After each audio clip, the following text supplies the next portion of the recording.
Flashing red and blue lights all over Austin's entertainment district early this morning after police say someone shot 14 people enjoying the evening on 6th Street. So far, no one is dead. Good evening, I'm Matt Houston. Phil has the night off. Police have one man in custody, though they're still looking for another suspect. As Eyewitness News reporter Erica Zucco details, it's one in a series of high-count shootings in Texas this year. The interim police chief says that many of the people hit were likely innocent bystanders, simply caught in crossfire.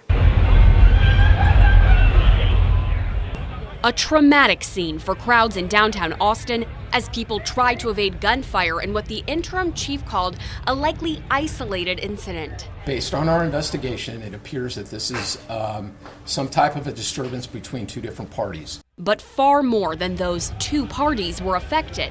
More than a dozen hit by shots fired on 6th Street.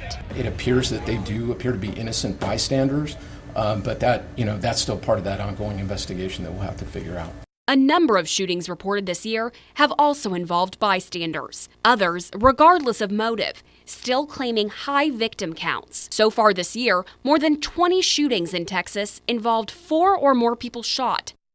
Here in San Antonio, that includes 4 people at an apartment complex on Dollarhide this past March, and another 4 following a fight on Fallen Leaf Lane in May. Back in Austin, victims and witnesses are recovering as police investigate. Representative Lloyd Doggett, who represents parts of San Antonio and Austin, writing of, quote, more terror for young people just trying to enjoy a night out, and calling for new legislation. Police focused on the investigation ahead and ensuring all suspects are in custody. I believe that most are innocent bystanders, but as we conduct those the interviews with the victims, we'll have to figure out what if any involvement they might have had. Erica Zucco, KENS 5 Eyewitness News.